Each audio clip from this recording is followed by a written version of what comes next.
반갑습니다. 잘 지내셨습니까? 오늘 두 번째 시간이죠. 공인중개사부터 진행하겠습니다. 지난주에 하셨던 거 다시 한번 간단하게 정리를 하고 가죠. 좀 남아 있습니까, 머리에? 잊어먹어도 괜찮습니다. 잊어먹으면 뭐 또 하면 되지 뭐.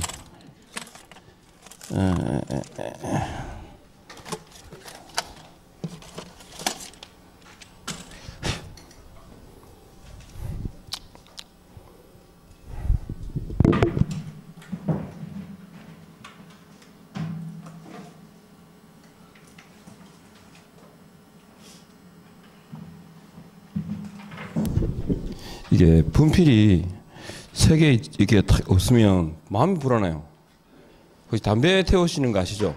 담배에 딱 그 하나도 안 남아 있을 때 마지막 한 겹이 남으면 굉장히 불안하거든요.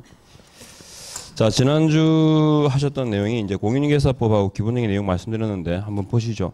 일단은 국가법령정보센터는 다운을 받으셨죠? 그래서 한번 열어봤어요. 열어봐야 되는데 열어보시면 그 데스크탑에서도 열어보시면 3단 비교 그래가지고 한번 열어보시면 법률, 시행령, 시행규칙 이렇게 3단으로 이루어져 있죠. 근데 그 중에 보시면 국토교통부령으로만 이렇게 세부적인 내용을 두고 있는 게 말씀드렸거든요. 뭐라냐면 중개사무소에 고용인 있죠. 그 다음에 인장 그리고 부동산 거래 정보망까지 요 세 가지 항목은 대통령령으로 정하는 사항이 있다 없다. 없다 그래가지고 뭐 기억을 하시라 그랬어요. 그리고 기업 공인중개사 중에서 공인중개사 자격 없이 계속 업을 하고 있는 사람 있죠. 이 사람들을 우리가 부칙상 뭐 기업 공인중개사 이제 이렇게 불렀거든요. 부칙상 기업 공인중개사 그랬습니다. 이 세 가지 제약이 있습니다. 일단 첫 번째가 신규 등록을 할 수 있다 없다. 신규 등록을 하지 못한다. 이게 이제 포인트. 그 다음에 두 번째가 뭐냐면 지역 제한을 받습니다. 어디로? 특별시, 광역시, 도, 관할구역 내에. 그러니까 지금 여기 연제구에서 업을 하고 있으면 어디 것만? 부산광역시, 부산광역시. 그리고 경공매 업무를 만다, 금지한다. 경공매 업무는 원래가 변호사물 했죠. 그래서 이렇게 요 세 가지에 대해서 여기 대해서 일단 이 세 가지가 나오면 주어가 모든 기업 공인중개사는 이러면 안 되죠. 부치상 개공이라는 예외가 있으니까요. 그 다음에 이제 기억하실 게 용어를 말씀드렸는데 법 제2조에 보면 용어가 6가지가 있습니다. 6호까지 6가지가 있고 용어 정의에 관한 설명이다 이렇게 이제 문제가 나오면 일단 어떻게 판단해야 되느냐? 법문대로입니다. 법 조문대로 되어 있으면 옳은 지문이고 법 조문과 다르면 틀린 지문이다. 아셨죠? 6가지 법문대로. 그러면 이제 용어에 보니까 첫 번째가 공인중개사 있었죠? 공인중개사. 공중이라고 적어도 이해하시죠? 공인중개사입니다. 그리고 또 기업 공인중개사가 있었거든요. 이 두 개를 보시면 공통적으로 들어가는 게 있습니다. 뭐? 그죠? 이 법입니다. 이 법 반대는 뭐죠? 그죠? 공인중개사법 말고는 다 그 법이지. 그래서 이 법에 의해서 공인중개사 자격을 만 사람, 취득한 사람, 이 사람은 이제 어디 있어요? 집에 있어요. 그러니까 이 사람이 중개업을 하지 않습니다. 그냥 자격을 취득한 사람을 뭐라 부른다? 공인중개사. 그러면 기업 공인중개사는요? 이 법에 의해서 중개사무소에 개설 등록한 자. 그죠? 이 사람 지금 어디 있어요? 이 사람은 유럽에 가 있어요. 유럽에. 무슨 말씀이냐면 그냥 자격을 취득한 자를 공인중개사 등록한 사람을 등록 이퀄 제가 뭘 했죠? 등록을 실무적으로 중개사무소 그랬어요. 그러니까 사무소를 두고 있는 자를 그냥 기업 공인중개사라고 부른다. 근데 이 사람이 중개업을 하고 있을지는 알 수 없어요. 이걸 할 수도 있고 뭐 비워서 유럽에 갔을 수도 있고. 그러니까 여기 뒤에 따라와서는 안 되는 표현이 뭐더라? 중개업 영위라는 말이 그죠? 따로 만듭니다. 그래서 꼭 들어가야 될 거, 들어가서는 안 되는 거. 아셨죠? 이렇게 하면 개공과 공인중개사하고 정리가 돼요. 그러면 덧붙여 말씀드렸던 게 뭐냐면 중개 업무 수행과 그죠? 중개 업무를 수행한다. 그리고 중개업에 종사한다. 라는 표현을 구분하시라고 했는데 중개업무 수행은 자격 있는 사람만 됩니다. 근데 중개업에 종사한다라고 할 때 우리가 그 공인중개사법 조문에 그죠? 주어가 개공이 되는 때가 있고 개공 등이 될 때가 있고 개공 소공이 될 때가 있거든요. 그리고 그러니까 묶어서 표현하는 거하고 구분해야 되는 걸 잘 보셔야 돼요. 보통의 주어는 개공 등이라 나오죠. 이 등이 누구냐면 고용인입니다. 그죠? 그래서 고용인은 종류가 다시 몇 개 있더라? 2개 있죠. 소속 공인중개사 그리고 중개보조원 이렇게 2가지가 있습니다. 그러니까 중개사무소에 가서 우리가 통상 소장이라고 부르는 사람이 개업 공인중개사고요. 그 다음에 개업 공인중개사 외에 부장이나 실장 있죠. 부장이나 실장 중에서 그 실장 중에서 자격 있는 사람이 소속 공인중개사, 자격 없는 사람이 중개보조원. 그래서 우리가 중개 업무를 수행하는 자는 자격 있는 자 그랬죠. 그러니까 중개사무소에서 중개 업무를 수행하는 자가 누구야? 소장하고 소공입니다. 아셨죠? 개공과 소공입니다. 그러면 중개업에 종사한다는 건 1년죠. 중개사무소에서 행해지는 1년의 행위들을 다 그냥 중개업에 종사한다 이렇게 이해하시면 돼요. 그러면 중개업에 종사하는 자는 누굽니까? 개공 등 아셨죠? 고용인 답니다. 그러니까 중개업무 수행의 본질이 뭐였죠? 확인 설명, 그다음에 계약서 작성, 확인 설명서 작성 이런 경우를 우리가 중개업무를 수행한다 그러니까 중개보조원을 설명할 때 확인 설명이라든지 계약서의 작성이 따라오면 안 되죠. 예, 그래서 그런 부분 그래서 개공 등하고 개공, 소공하고 구분하셔야 되고 그다음에 소속 공인중개사 딱 그러면 답을 찾는 요령을 말씀드렸어요. 우리가 소공이 보면 종류가 몇 개 있어요? 2개가 있어요. 고용 지금 보시는 고용인으로서의 소속 공인중개사가 있고 법인이 있죠. 법인의 구성기관인 사원 그리고 임원이 있습니다. 사원, 임원, 사원은 그냥 뭐 어디 뭐 기업의 사원이 아니죠. 사원은 그 회사 방식 가운데 상법상의 회사 있잖아요, 그죠? 회사 방식 가운데 한 명 합자가 있습니다. 한 명 합자 회사에서 요 무한 책임 사원을 말합니다. 그러니까 쉽게 말해서 주인이에요, 주인. 회사 망하면 같이 망하는 거야. 이해하겠죠? 그 사원을 말합니다. 임원은 주식회사라든지 그 다음에 유한 책임회사 같은 경우에 그러니까 주식회사라든가 유한회사 같은 경우에 그 이사 아셨죠? 뭐 이런 경우를 말합니다. 그리고 뭐 유한 책임회사 같은 경우 업무 집행자를 말하고요. 어쨌든 이런 경우를 말한다. 사원 임원이고 아셨죠? 이건 말 그대로 회사 뭐 그냥 쉽게 말할 때는 그냥 주인이라고 생각하면 돼요. 아셨죠? 일반적인 인원들 말고. 그래서 고용인으로서의 소공과 법인의 사원 임원 중에서 공인중개사인 자를 뭐라고 부른다? 소공이라고 부릅니다. 그리고 소속 공인중개사와 중개보조원이라는 용어가 나오면 공통적으로 들어가는 단어가 있어요. 뭐죠? 공인중개사입니다. 소속 공인중개사는 뭐라 되어 있죠? 개업 공인중개사에 소속된 공인중개사로서 하셨죠? 중개보조원은 공인중개사가 아닌 자로서 이렇게 되죠. 그러니까 일단 자격 있다 없다에 구분이 돼야 됩니다. 공인중개사로서 아닌 자로서. 그래서 고용인 해가지고 그리고 답을 찾는 요령을 제가 말씀드렸는데 소속 공인중개사가 딱 나오잖아, 그죠? 그러면 제일 먼저 기억나야 될 건 예, 소공 딱 그러면 자격 정지가 기억나야 됩니다. 물론 반대로 자격 정지라고 해도 소공이 기억나야 되고 그 다음에 중개보조원은 일반인이죠. 자격 없이 중개업에 종사하는 일반인이다. 따라서 자격 없는 일반인도 중개업에 종사할 수 있어 없어요? 있죠. 그래서 일반인은 이 행정처분이라든지 과태료 처분의 대상이 되지 않습니다. 그래서 행정처분과 뭐 과태료 처분의 대상이다라고 하면 S죠. 그러면 중개보조원에게 행정처분을 할 수 없잖아요. 없으니까 누구한테? 개업 공인중개사에게 행정처분을 가합니다. 그러니까 고용인의 업무상 행위는 누구 행위다? 개공이다. 고용인의 업무상 행위는 기업 공인중개사 행위로 본다 그럴 때 본다가 책임을 진다라는 뜻이거든요. 그러니까 고용인의 행위에 대해서 기업 공인중개사가 책임을 지게 됩니다. 이렇게. 그래서 고용인하고 이제 개념 정리하시고 그 다음에 용어 중에서 제일 중요한 게 요 중개입니다. 중개는 많은 거다. 알선하는 것이다. 알선은 소개한다 그랬어요. 그러면 기본적으로 우리 공인중개사법에서 중개하는 자가 누구겠습니까? 중개하는 자가 개공이죠. 개업 공인중개사가 일반적이죠. 개업 공인중개사가 중개합니다. 근데 누구도 할 수 있다. 여기에 포인트죠.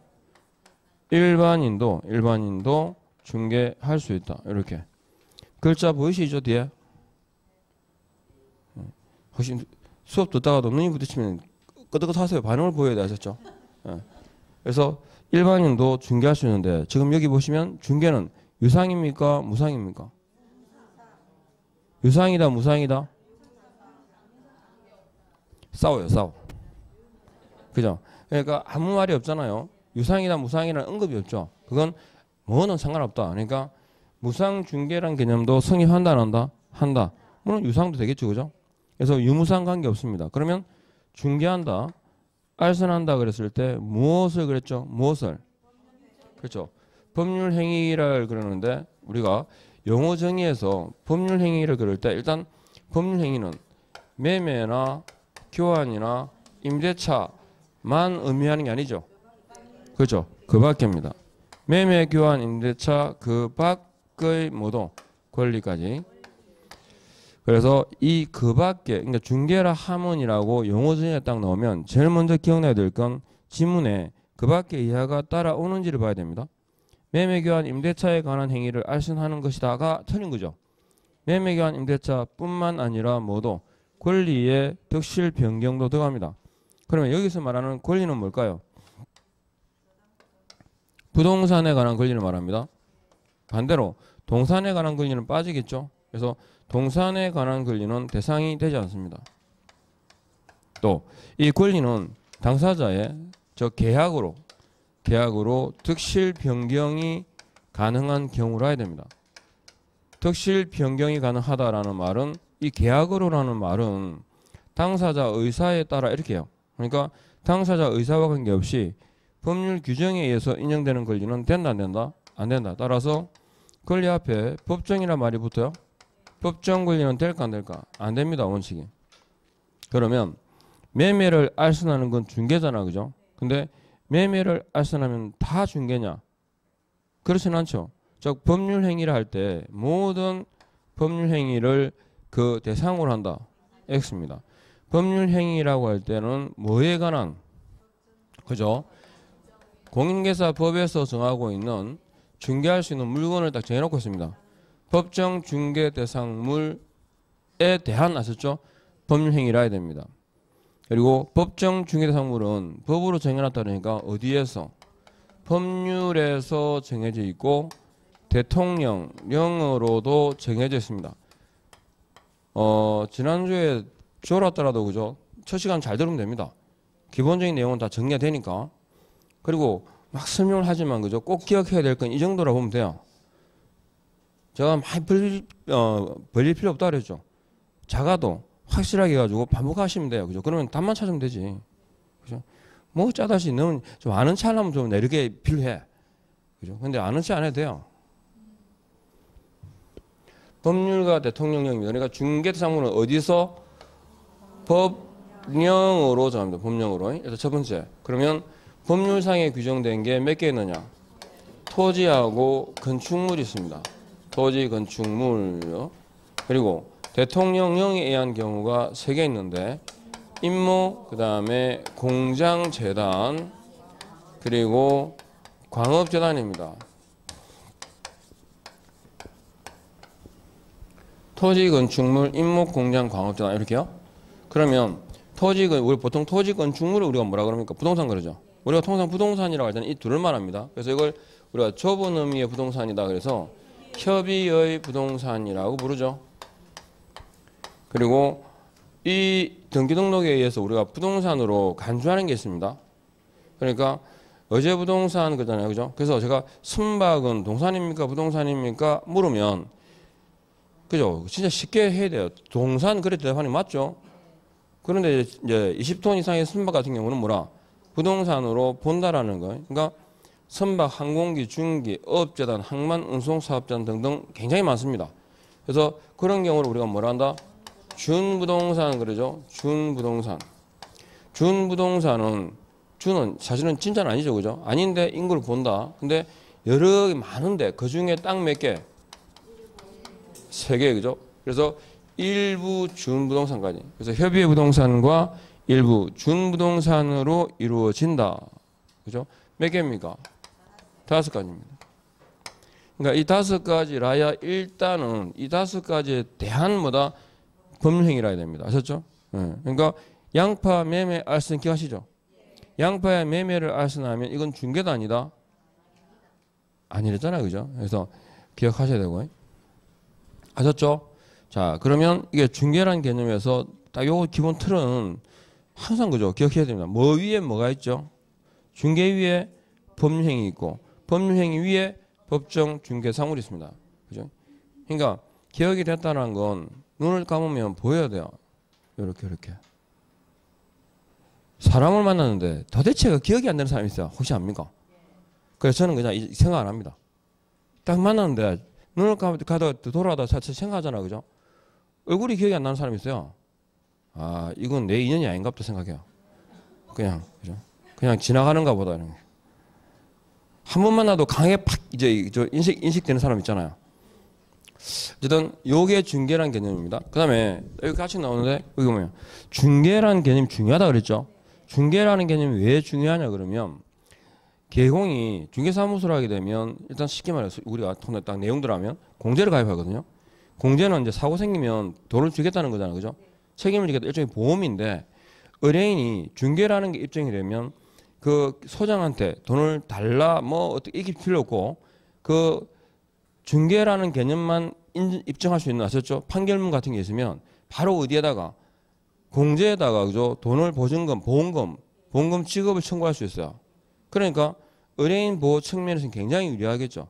그래서 중개다 아니다의 판단을 하게 되는데 가능하면 그죠? 개공이라든가 그 공제 운영자인 협회 같은 경우는 중개가 아니라고 인정할 거고 맞죠? 주장하겠고 그다음에 의뢰인은 중개라고 주장할 거예요. 그래서 가능한 넓게 봅니다. 중개라는 게 어떤 거냐? 중개라는 개념은 외형상 객관주의입니다. 외형상, 즉 사회통념상 중개행위다라고 판단할 수 있으면 그 범주에 포함시킨다라는 것이죠. 외형상 객관주의입니다.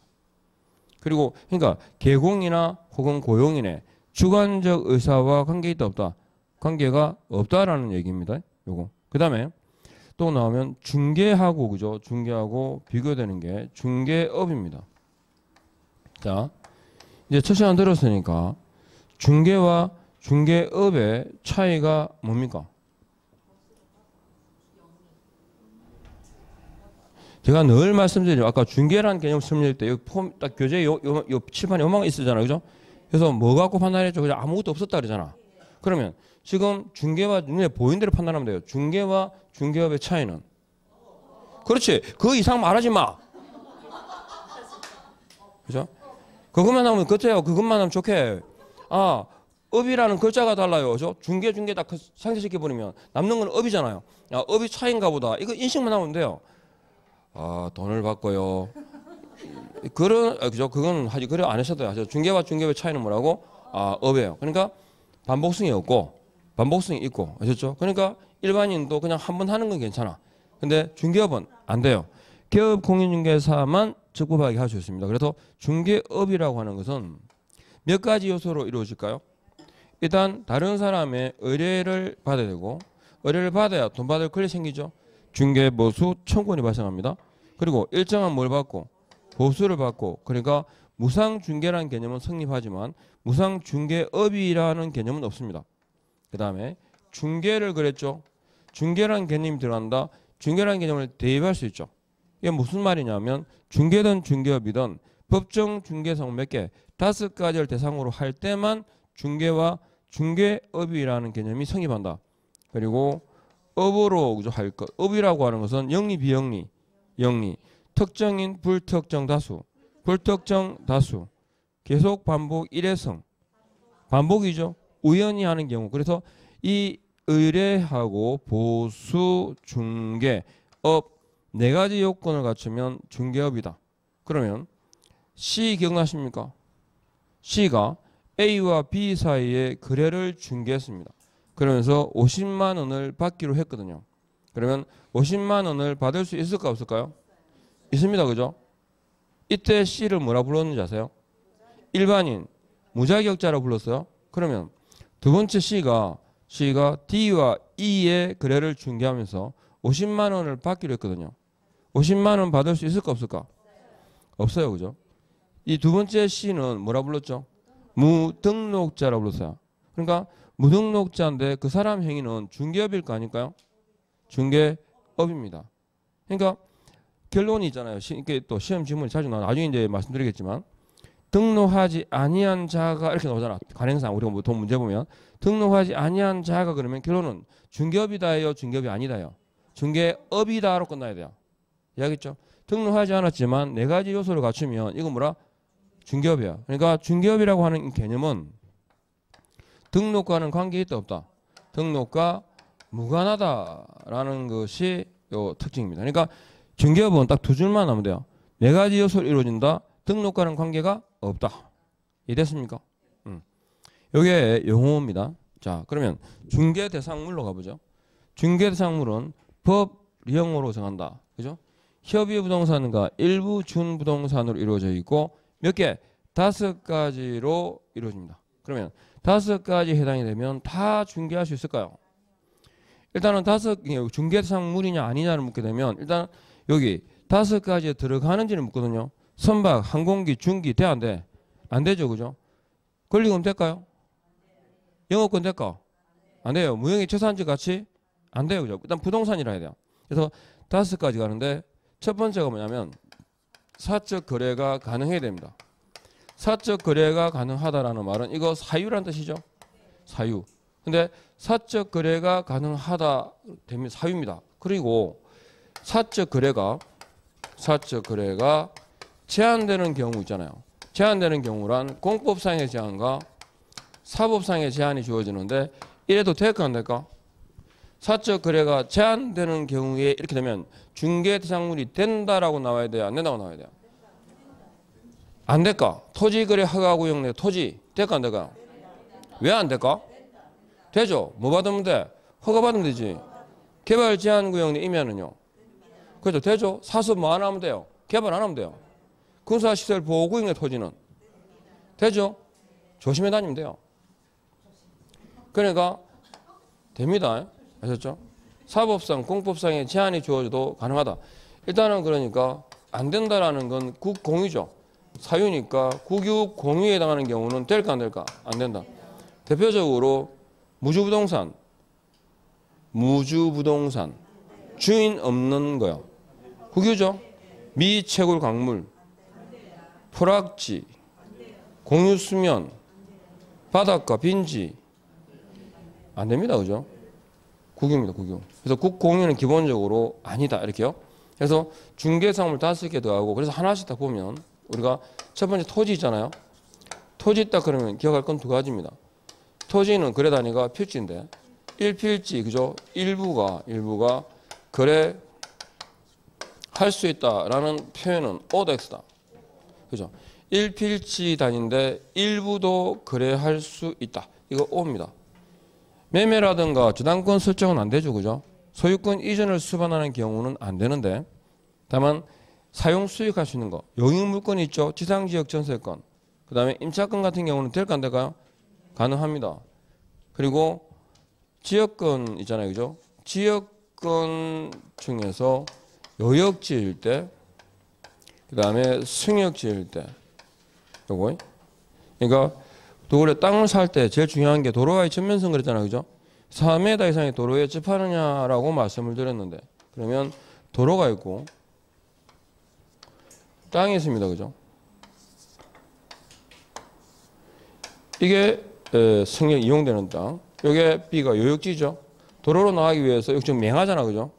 그러니까 이 맹한 땅이 맹지가 도로로 나가려면 앞에 땅을 이용해야 되겠죠.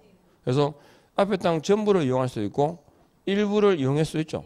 근데 요역지는요, 전부를 해야 됩니다. 그러니까 지역군 중 요역지는 일필지 전부 또는 그 일부를 대상으로 한다. X 아셨죠? 그런 표현. 그래서 토지는 딱 두 개밖에 없어요. 나올 수 있는 게. 됐죠? 간단합니다. 가능하면 단순 영유하게 하셨죠? 간단하게. 자, 두 번째 갑니다. 건축물이 나오는데 건축물 딱 그럴 때 첫 번째 건축물이 뭐냐라는 게 기억하거든요. 건축물은 민법상의 부동산이 민법상 건축물 한정입니다. 민법상 부동산인 건축물이 한정된다. 이게 무슨 뜻이냐?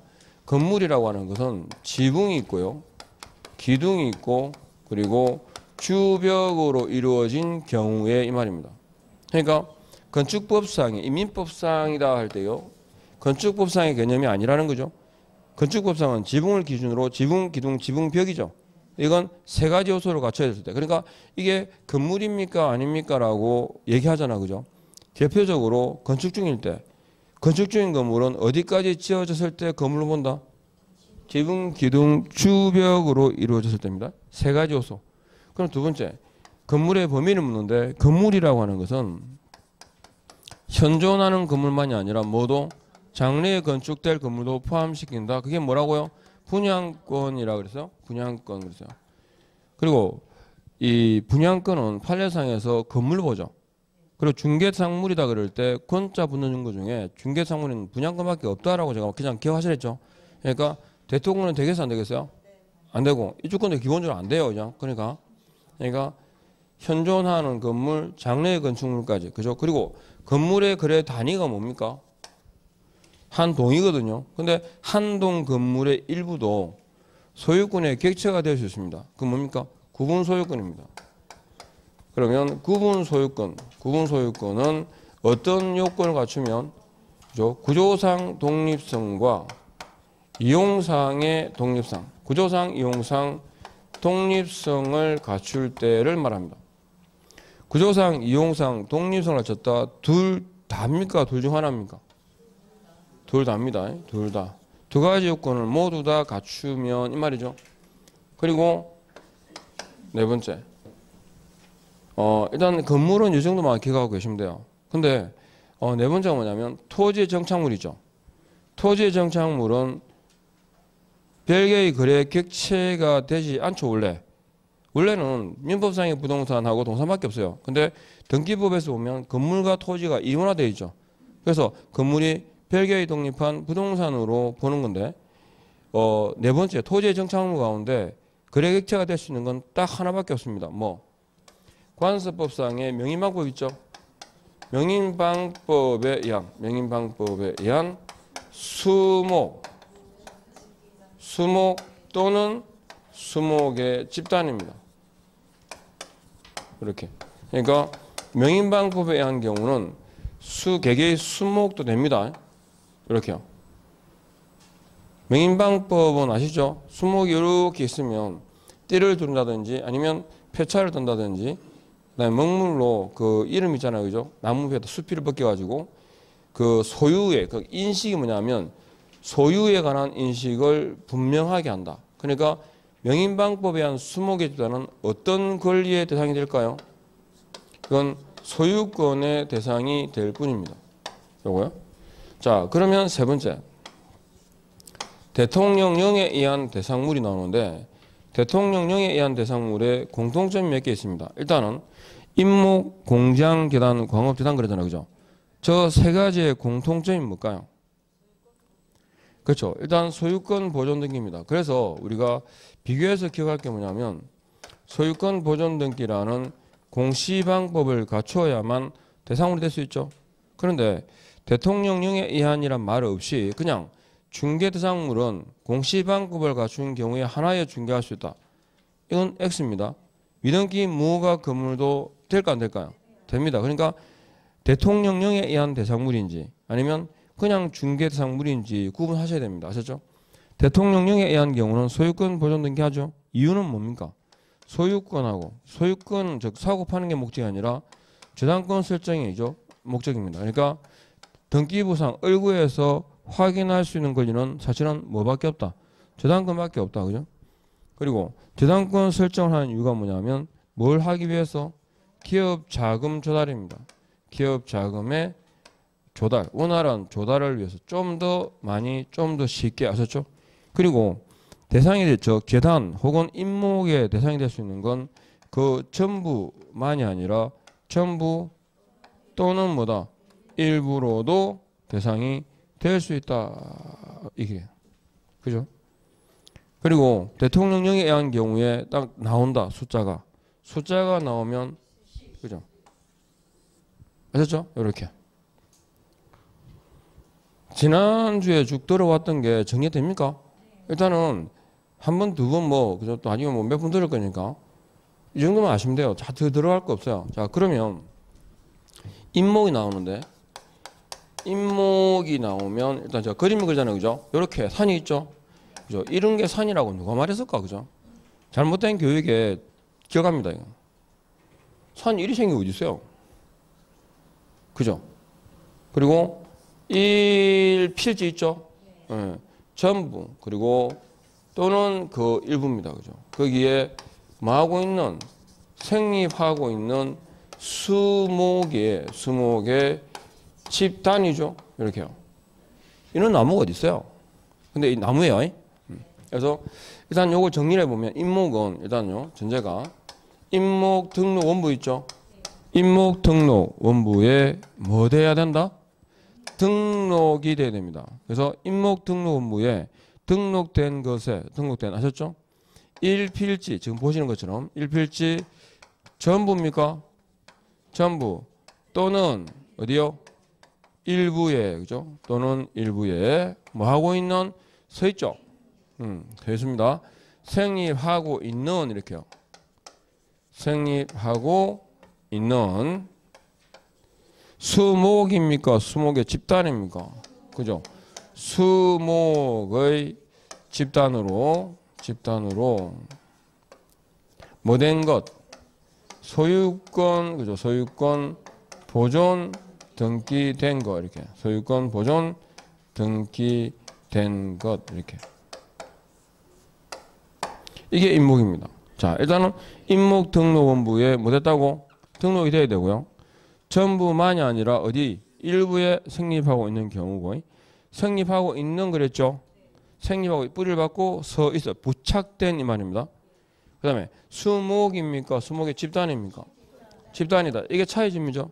명인방법에 한 경우는 계획이 수목되는데 임목법상의 적용을 받는 수목 안 돼요. 또 수목의 집단 그 자체만으로는 대상이 될까 안 될까? 된다 안 된다? 수목의 집단은 안 됩니다. 그렇죠? 수목의 집단이 명인방법에 의하든 등기든 공시방법을 가셔야 됩니다.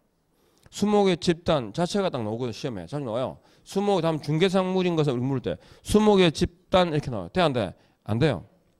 그리고 소유권 보존 등기되었다라는 말은 토지와는 별개의 독립한 부동산이다. 아셨죠? 그러면 토지와 별개니까 토지 소유권이라든가 지상권 처분에 영향을 받을까요? 안 받을까요? 안 받습니다. 그죠? 그리고 이 임목만 양도할 수 있죠. 양도의 대상이 됩니다. 그리고 생립하고 있는 거였는데 우리가 임목에 대해서 그죠? 저당권 설정했죠. 저당권을 설정했을 때 이 저당권을 설정했는데 저당권자를 보호하기 위해서 벌채라든지 화재로 인한 도벌 혹은 화재로 인한 소실 등의 가능성이 있죠. 리스크가. 그래서 여기 저당권 설정 시에는 보험에 그죠? 가입을 해야 돼요. 그리고 저당권의 효력은 우리가 여기 생립하고 있는 거랬지만 벌채된, 베어져서 분리된 거 있죠? 토지로부터 분리된 요 수목에 대해 미친다, 안 미친다? 미친다. 아셨죠? 이렇게. 이해되십니까? 그리고 저당권이 설정되었고 변제를 하지 않았죠? 그러면 저당권에 기해서 경매 처분될 것이고 그리고 B라는 사람이 낙찰을 받죠? 낙찰을 받았다. 이때 A, 토지 소유자 A는 임목 소유자 B에 대해서 뭐한 것으로 지상권을 설정한 것으로 본다. 그죠? 그러면 임야 매매를 진행하는 과정상에서 임목의 유무를 확인할 수 있어야겠죠.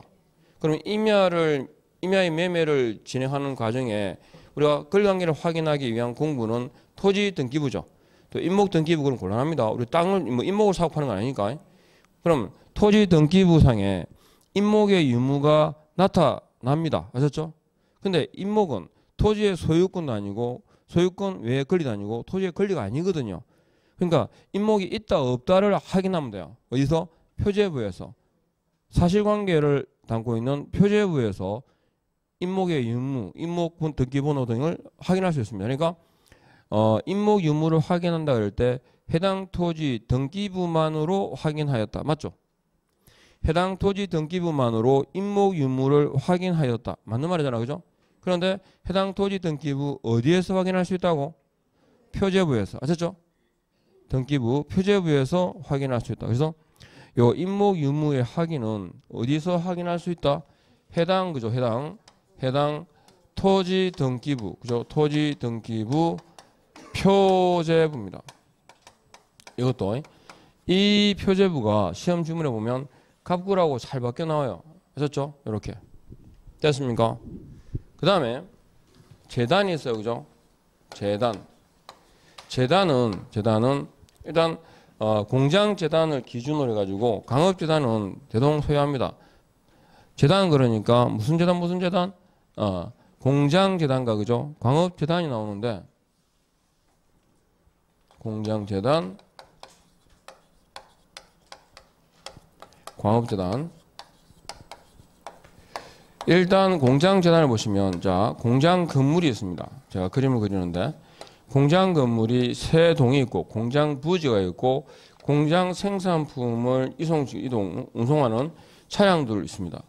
이런 일련의 재산이 있죠. 일단에 재단을 재단을 구성했죠. 그러니까 재단을 구성한다, 즉 등기했단 말입니다. 그러니까 미등기된 건 재단의 구성 부분이 될 수 없어요. 그러니까 만약에 미등기된 토지 건물이 있으면 어떻게 한다고? 등기한 후라야 돼요. 그죠? 그리고 지금 보시면 이 공장 건물이 두 개는 A 거고요. 요거는 B 겁니다. 무슨 말입니까? 공장 재단의 공장 건물 등이 수동인 경우에는 동일 소유가 아니어도 된다라는 말이고. 근데 동일 소유가 아니어도 된다 그랬는데 광업재단 있죠? 광업재단은 동일 광업권자에게 속하는 것만 됩니다. 아셨죠? 공장재단은 동일 소유를 요하지 않는데 광업재단은 동일 소유를 요한다. 이해되셨죠? 이렇게요. 동일 광업권자. 그래서 공장재단, 광업재단. 자, 전체가 하나죠. 그죠? 재단에서 가장 중요한 게 뭐냐면 재단의 구성 부분은 일체성을 인정합니다. 일체성을 인정해서 한 개의 뭐로 본다? 부동산으로 봅니다. 한 개의 부동산이 됩니다. 한 개의 부동산이다라는 말은 어떻게? 그 구성 부분에 대해서 있잖아요. 분리해서 처분할 수 있을까 없을까? 분리 처분이 안 됩니다. 분리 처분할 수 없고, 그 다음에 제3자가 지금 A한테 C가 돈 받을 게 있는 거예요. 그래서 이 A의 소유 공장 건물 하나에 대해서 집행할 수 있어 없어요? 없어요. 그러니까 구성 부분에 대한 개별 집행도 된다 안 된다? 개별 집행도 불가합니다. 개별 집행하지 못한다 이렇게요.